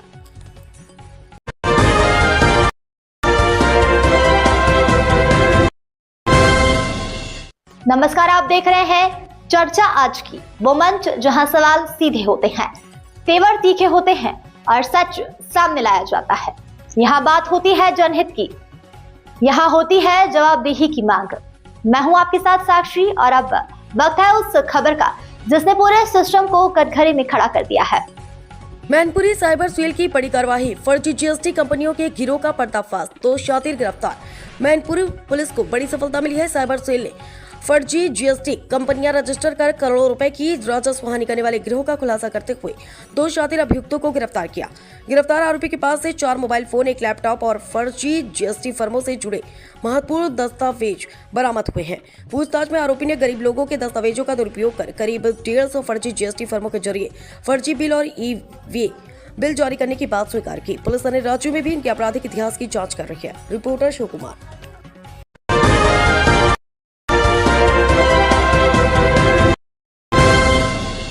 नमस्कार, आप देख रहे हैं चर्चा आज की, वो मंच जहां सवाल सीधे होते हैं, तेवर तीखे होते हैं और सच सामने लाया जाता है। यहाँ बात होती है जनहित की, यहाँ होती है जवाबदेही की मांग। मैं हूं आपके साथ साक्षी और अब वक्त है उस खबर का जिसने पूरे सिस्टम को कटघरे में खड़ा कर दिया है।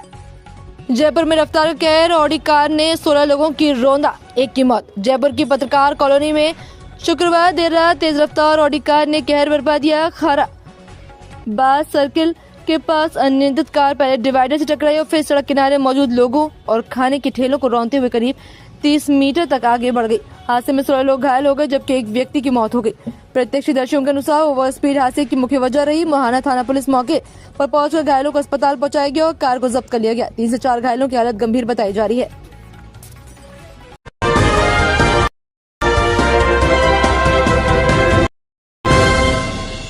नमस्कार, आप देख रहे हैं चर्चा आज की, वो मंच जहां सवाल सीधे होते हैं, तेवर तीखे होते हैं और सच सामने लाया जाता है। यहाँ बात होती है जनहित की, यहाँ होती है जवाबदेही की मांग। मैं हूं आपके साथ साक्षी और अब वक्त है उस खबर का जिसने पूरे सिस्टम को कटघरे में खड़ा कर दिया है। ड्यूटी के दौरान सिपाहियों के मनोरंजन का वीडियो आया सामने। एक और उत्तर प्रदेश के मुख्यमंत्री योगी आदित्यनाथ माघ मेले को सफल बनाने के लिए लगातार पुलिस फोर्स भेज रहे हैं और पुलिस अधिकारी उन्हें ईमानदारी से अपनी ड्यूटी करने को लगातार निर्देशित कर रहे हैं। वहीं दूसरी तरफ प्रयागराज सीएमपी डॉट पुल के पास ड्यूटी कर रहे आधा दर्जन पुलिस कर्मी नकली प्लास्टिक के रिवॉल्वर चलाने में व्यस्त है। वीडियो में साफ तौर पर देखा जा सकता है कि लगभग आधा दर्जन पुलिसकर्मी अपनी ड्यूटी पर नकली प्लास्टिक के रिवॉल्वर खरीदने में जुटे हैं। बड़ा सवाल, आखिर ऐसे पुलिसकर्मियों द्वारा माघ मेले की सुरक्षा की जिम्मेदारी कैसे निभाएंगे? अब देखने वाली बात क्या होगी कि जिम्मेदार अधिकारी ऐसे पुलिसकर्मी पर क्या कार्रवाई करते हैं। वीडियो में पुलिसकर्मी नकली प्लास्टिक रिवॉल्वर चलाते हुए दिखाई दे रहे हैं। ऐसे बहादुर सिपाहियों पर दाग देनी होगी। जब असल में बदमाशों से मुठभेड़ होती है तो ऐसे पुलिसकर्मियों की बंदूक से गोली नहीं निकलती, ना तो उसकी बंदूकें चलती है। लेकिन नकली रिवॉल्वर के चलाने उत्तर प्रदेश पुलिस का वीडियो सोशल मीडिया पर वायरल हो रहा है।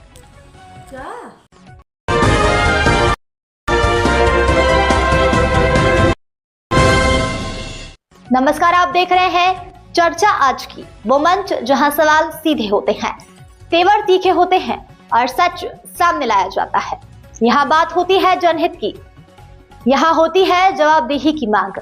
मैं हूं आपके साथ साक्षी और अब वक्त है उस खबर का जिसने पूरे सिस्टम को कटघरे में खड़ा कर दिया है।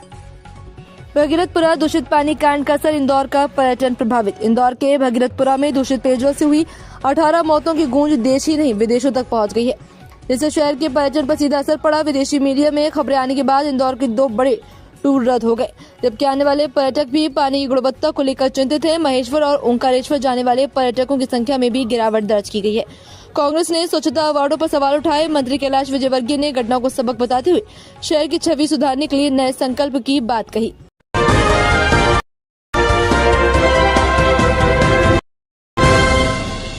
नमस्कार, आप देख रहे हैं चर्चा आज की, वो मंच जहां सवाल सीधे होते हैं, तेवर तीखे होते हैं और सच सामने लाया जाता है। यहाँ बात होती है जनहित की, यहाँ होती है जवाबदेही की मांग। मैं हूं आपके साथ साक्षी और अब वक्त है उस खबर का जिसने पूरे सिस्टम को कटघरे में खड़ा कर दिया है।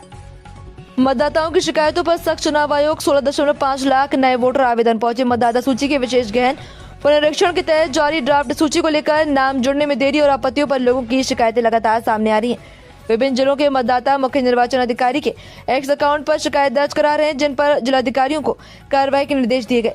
सीईओ ने book a call with BLO सुविधा का उपयोग करने की अपील की है। प्रदेश में अब तक 16.50 लाख से अधिक फॉर्म 6 भरे जा चुके हैं, जबकि नाम कटवाने के लिए 49,000 से ज्यादा आवेदन आए हैं।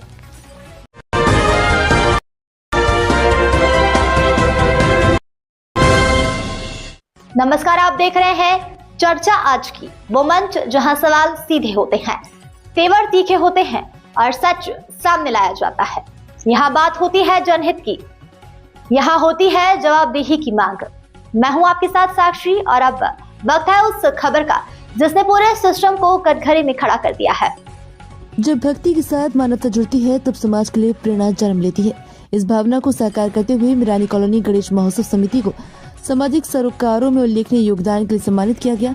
सिंधु विकास समिति द्वारा आयोजित सम्मान समारोह में मिरानी कॉलोनी गणेश महोत्सव समिति को गणेश महोत्सव 2025 के दौरान रक्तदान शिविर आयोजित करने जैसे पुण्य कार्य करने के लिए ये सम्मान प्रदान किया गया।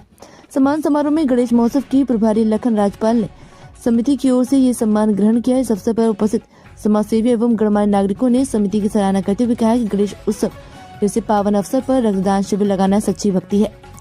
कार्यक्रम में ये भी कहा गया कि मिरानी कॉलोनी गणेश महोत्सव समिति ने ये सिद्ध कर दिया है कि उत्सव केवल सजावट और आयोजन तक सीमित नहीं बल्कि समाज के लिए जीवनदायिनी पहल का माध्यम भी बन सकते हैं। समारोह में उपस्थित लोगों ने समिति के उज्जवल भविष्य की कामना करते हुए अन्य आयोजक समितियों से भी इस प्रकार के सामाजिक कार्यों को अपनाने का आह्वान किया।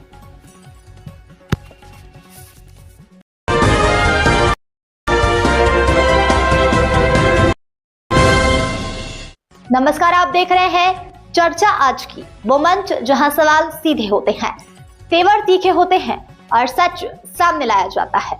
यहाँ बात होती है जनहित की, यहाँ होती है जवाबदेही की मांग। मैं हूं आपके साथ साक्षी और अब वक्त है उस खबर का जिसने पूरे सिस्टम को कटघरे में खड़ा कर दिया है। सीजेआई सूर्यकांत ने साझा की बचपन की यादें, बोले हंसी से गुजरते ही ताजा हो जाता है अतीत। सुप्रीम कोर्ट के मुख्य न्यायाधीश सूर्यकांत ने हांसी में आयोजित सम्मान समारोह में अपने बचपन और न्यायिक सफर की यादें साझा की। उन्होंने कहा कि हांसी से गुजरते ही बचपन की स्मृतियां ताजा हो जाती हैं। यही उन्होंने पिता के साथ पहली बार फिल्म देखी थी। 1984 में लॉ की पढ़ाई पूरी कर उन्होंने हिसार कोर्ट में वकालत शुरू की और बाद में उच्च न्यायालय तक पहुंचे। पिता की फोटो देखकर वे भावुक हो गए। सीजेआई ने हांसी की अपनी जन्म और कर्मभूमि बताते हुए जिला बनने पर खुशी जताई और न्यायिक इंफ्रास्ट्रक्चर को और मजबूत करने की जरूरत बताई।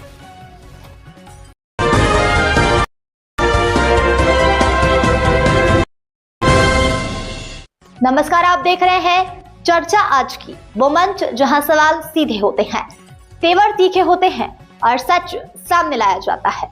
यहाँ बात होती है जनहित की, यहाँ होती है जवाबदेही की मांग।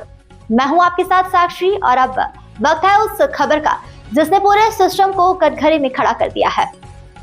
बिहार में किसानों के लिए बड़ी पहल, कृषि विभाग नाबार्ड के बीच ऐतिहासिक समझौता। बिहार सरकार ने किसानों को सस्ती दर पर कृषि ऋण उपलब्ध कराने के लिए नाबार्ड के साथ 1% ब्याज अनुदान योजना के तहत MOU किया। ये समझौता वित्तीय वर्ष 2025-26 के लिए किया गया, जिसमें किसानों को भारत सरकार की 3% अनुदान के अतिरिक्त 1% अतिरिक्त राहत मिलेगी। इसके तहत किसान वाणिज्यिक क्षेत्र, ग्रामीण और सहकारी बैंकों से 3 लाख रुपए तक के फसल और KCC ऋण पर लाभ उठा सकेंगे। योजना से ऋण बोझ हटेगा, आधुनिक खेती को बढ़ावा मिलेगा और कृषि उत्पादन और आय में वृद्धि होगी।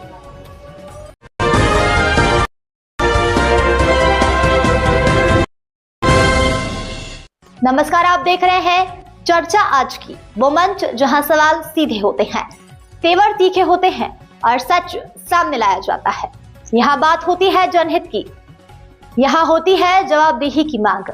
मैं हूं आपके साथ साक्षी और अब वक्त है उस खबर का जिसने पूरे सिस्टम को कटघरे में खड़ा कर दिया है। जबलपुर पुलिस ने एक बार फिर साबित किया कि तकनीक और तत्परता के दम पर नागरिकों को राहत दिलाई जा सकती है। साइबर सेल की सक्रियता से गुम हुए मोबाइल फोन अब उनके असली मालिकों तक वापस पहुंच रहे हैं। पुलिस अधीक्षक जबलपुर श्री संपत उपाध्याय के निर्देशन में साइबर सेल द्वारा बड़ी कार्रवाई की गई। CEIR पोर्टल के माध्यम से तलाशे गए 82 गुमशुदा मोबाइल फोन, जिनकी अनुमानित कीमत लगभग 15 लाख रुपए है। उन्हें संबंधित मोबाइल धारकों को विधिवत सुपुर्द किया गया। मोबाइल वापस पाकर नागरिकों के चेहरे पर साफ खुशी देखी गई। पुलिस अधीक्षक ने नागरिकों से अपील की कि यदि किसी का मोबाइल फोन गुम हो जाता है तो तुरंत नजदीकी थाने में शिकायत दर्ज कराएं। साथ ही जबलपुर पुलिस ने आमजन से ये भी अपील की कि अज्ञात कॉल, संदिग्ध लिंक या किसी भी प्रकार की व्यक्तिगत जानकारी किसी अनजान व्यक्ति को साझा न करें। न सिर्फ गुम मोबाइल लौटाने की बल्कि आम नागरिकों में सुरक्षा विश्वास की भावना को भी मजबूत करती है।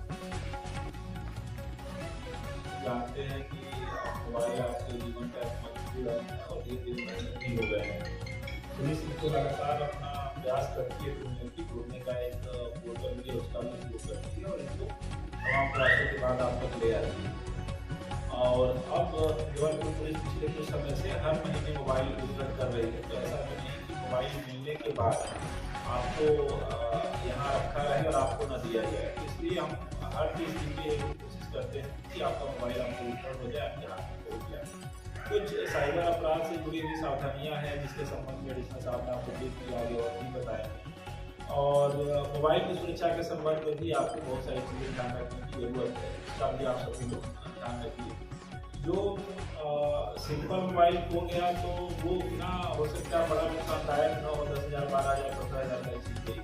लेकिन मोबाइल के माध्यम से जो घटनाएँ हो रही हैं, आपका UPI कार्ड है, आपका डिजिटल वेरिफिकेशन घटना है, आपकी जो सोशल मीडिया पे ID वगैरह बनती है, बच्चे बना लेते हैं, उनको लोग ब्लैकमेल करते हैं, फोटो वगैरह डाल देते हैं, वो चीज़ें वो कहीं ज़्यादा बड़ी है।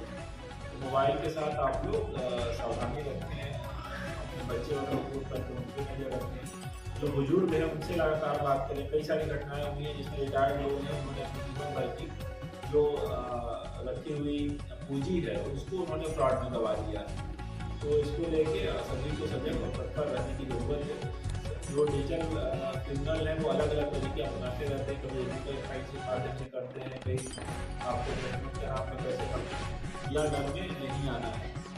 और अपना डिवाइस को सुरक्षित रखने के लिए उसमें लोकेशन का फीचर रहता है, वो मोबाइल का भी आजकल एंड्रॉयड में भी आता है, आईफोन में भी आता है।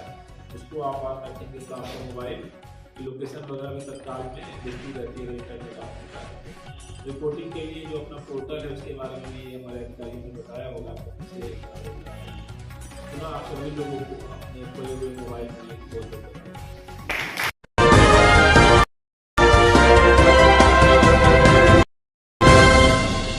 नमस्कार, आप देख रहे हैं चर्चा आज की, वो मंच जहां सवाल सीधे होते हैं, तेवर तीखे होते हैं और सच सामने लाया जाता है।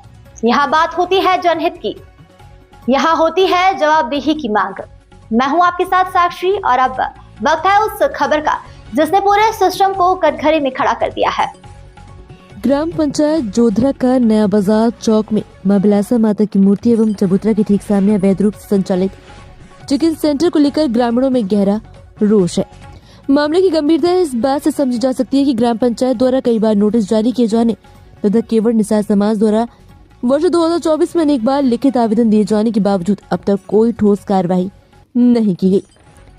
ग्रामीणों के अनुसार उक्त चिकन सेंटर सड़क के कोने पर अतिक्रमण कर संचालित किया जा रहा है, जिसमें चौक पर आवागमन बाधित हो रहा है। ये मार्ग रायपुर, बिलासपुर एवं बलौदा बाजार को जोड़ने वाला प्रमुख मार्ग है, जहां भारी वाहनों की आवाजाही लगातार बनी हुई है। कई बार 3 से 4 हाईवे वाहनों की कतार लग जाती है। मामले में ये भी बताया गया है कि धार्मिक स्थल के सामने मांस की बिक्री होने से धार्मिक आस्था और परंपराओं को ठेस पहुंच रही है। केवल निसार समाज के पदाधिकारियों ने का कहना है कि वर्ष 2024 में ही अवैध अतिक्रमण को हटाने के लिए प्रशासन को कई बार आवेदन सौंपे गए, लेकिन आज तक न तो दुकान हटाई गई और न ही कोई संतोषजनक जवाब दिया गया, जिससे प्रशासनिक निष्क्रियता पर भी सवाल खड़े हो रहे हैं। पंचायत प्रतिनिधि, सरपंच, उप सरपंच, पंचगण, जनपद सदस्य, केवट समाज एवं समस्त ग्रामवासियों ने जिला प्रशासन से मांग की है ताकि किसी अप्रिय घटना से बचा जा सके। अब सवाल यह है कि बार बार की शिकायतों के बाद भी प्रशासन कब जागेगा या फिर किसी बड़े हादसे के इंतजार में है।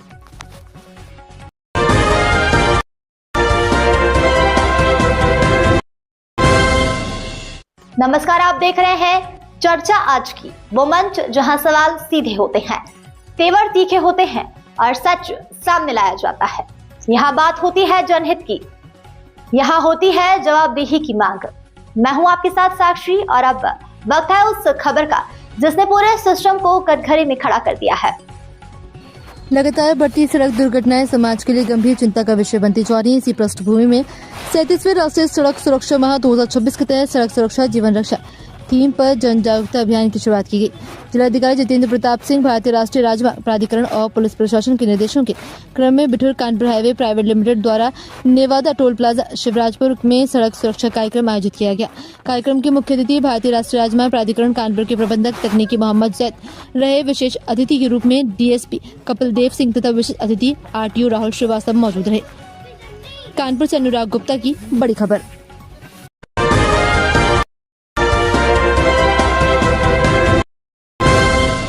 भारतीय जनता पार्टी किसान मोर्चा के प्रदेश व जिला पदाधिकारियों की घोषणा संगठन द्वारा की गई है। इसमें भाजपा किसान मोर्चा के जिला अध्यक्ष योगेश सिंह ठाकुर बनाए गए हैं। शुक्रवार को नव नियुक्त भाजपा किसान मोर्चा जिला अध्यक्ष योगेश सिंह ठाकुर ने भाजपा जिला कार्यालय पहुंचे और भाजपा जिला अध्यक्ष वेद प्रकाश पांडेय से भेंट की। जहां नव नियुक्त भाजपा किसान मोर्चा जिला अध्यक्ष योगेश सिंह ठाकुर वरिष्ठ व कार्यकर्ताओं के साथ माई दंतेश्वरी मंदिर में देवी के दर्शन कर पूजा अर्चना की और आशीर्वाद प्राप्त किया।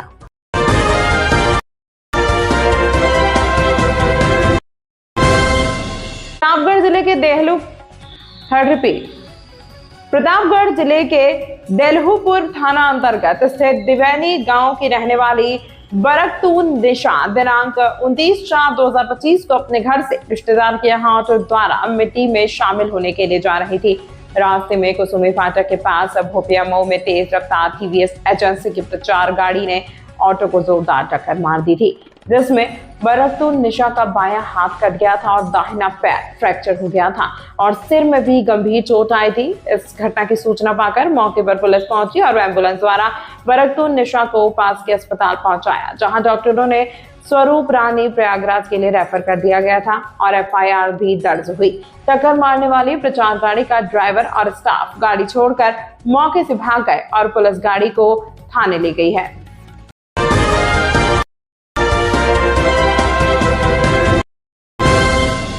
दीनदयाल उपाध्याय ग्रामीण कौशल योजना के तहत जीविका के द्वारा मोतीपुर चीनी मिल के दौरान मैदान में रोजगार सह मार्गदर्शन मेले का आयोजन किया गया।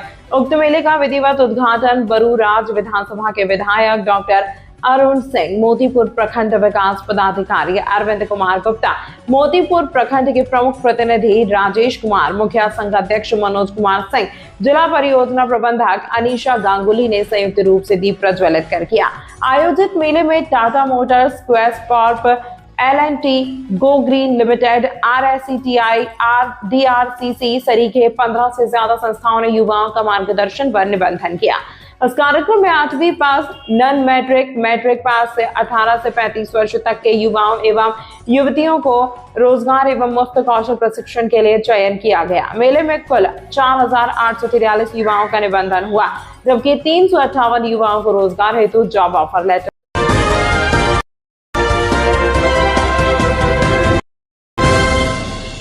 नमस्कार, आप देख रहे हैं चर्चा आज की, वो मंच जहां सवाल सीधे होते हैं, तेवर तीखे होते हैं और सच सामने लाया जाता है। यहाँ बात होती है जनहित की, यहाँ होती है जवाबदेही की मांग।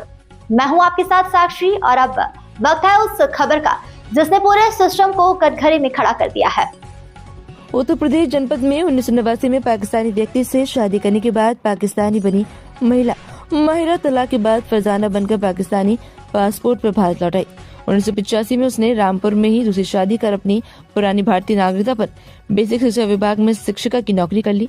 पूर्व में माहिरा की शिक्षा और BTC का प्रशिक्षण भी रामपुर में ही हुआ था तथा 1991 में रामपुर जिलाधिकारी द्वारा उसे निवास प्रमाण पत्र भी जारी किया गया, जिसके आधार पर वे लंबे समय तक सरकारी नौकरी करती रही। पाकिस्तानी नागरिकता का जब राज खुला तो शिक्षा विभाग ने इस पर कार्रवाई करते हुए निलंबित किया, फिर बाद में बर्खास्त कर दिया। अब बेसिक शिक्षा विभाग की रिपोर्ट पर पुलिस ने माहिरा उर्फ फरजाना के विरुद्ध FIR दर्ज कर ली है। इस विषय पर अपर पुलिस अधीक्षक रामपुर अनुराग सिंह ने बताया कि थाना अजीम नगर अंतर्गत एक ग्राम कुम्हारिया प्राथमिक विद्यालय में एक शिक्षिका थी श्रीमती माहिरा अख्तर। उनके ऊपर एक अभियोग पंजीकृत किया गया। BNS धोखाधड़ी और कूट रचना का मामला, जिसने उस पर आरोप लगाए कि वह पाकिस्तानी नेशनल होने के बावजूद उन्होंने यहाँ शिक्षा विभाग में नौकरी की और नौकरी करने के बाद उन्होंने अपना फर्जी निवास प्रमाण पत्र बनाकर नौकरी हासिल की।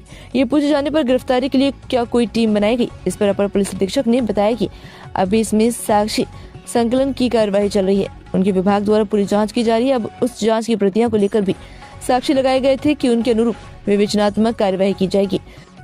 ये थाना अजीम नगर अंतर्गत एक ग्राम कुम्हारिया के प्राथमिक विद्यालय में एक शिक्षिका थी माहिरा अख्तर।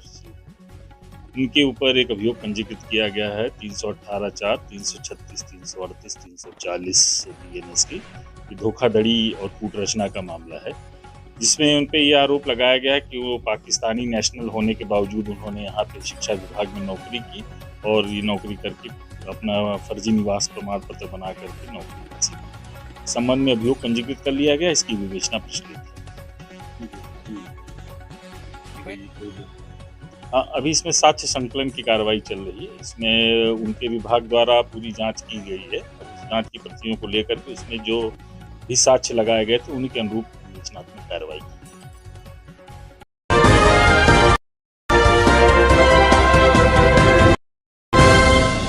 बस्तर जिले के चित्रकूट विधानसभा क्षेत्र के अंतर्गत आने वाले धान खरीदी केंद्रों पर धान का उठाव शुरू करवा दिया गया है।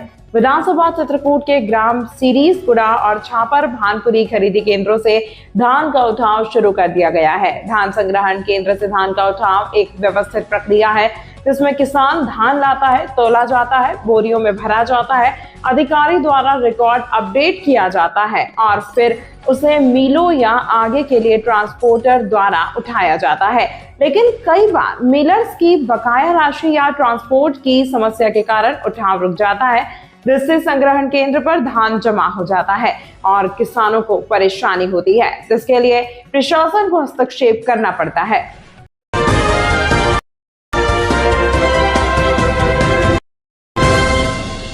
नमस्कार, आप देख रहे हैं चर्चा आज की, वो मंच जहां सवाल सीधे होते हैं, तेवर तीखे होते हैं और सच सामने लाया जाता है। यहाँ बात होती है जनहित की, यहाँ होती है जवाबदेही की मांग। मैं हूं आपके साथ साक्षी और अब वक्त है उस खबर का जिसने पूरे सिस्टम को कटघरे में खड़ा कर दिया है। फगवाड़ा विजिलेंस की बड़ी कार्रवाई, थाना सिटी के एएसआई को रंगे हाथों रिश्वत लेते हुए किया गिरफ्तार। पंजाब सरकार के भ्रष्टाचार के विरुद्ध जीरो टॉलरेंस की नीति पर अमल करते हुए विजिलेंस विभाग की ओर से थाना सिटी फगवाड़ा में तैनात एएसआई सरबजीत सिंह को रिश्वत लेते हुए रंगे हाथों पकड़ा। प्राप्त जानकारी के अनुसार ये कार्रवाई करने के लिए विजिलेंस की ओर से सुबह से जाल बिछाया गया। जिक्र योग है कि विजिलेंस विभाग की ओर से फगवाड़ा के थाना सिटी से ही तैनात एक एसएचओ को भी कुछ समय पहले भ्रष्टाचार के आरोपी के तहत गिरफ्तार किया गया था। आरोपी से पूछताछ के दौरान और अहम खुलासे होने की उम्मीद है।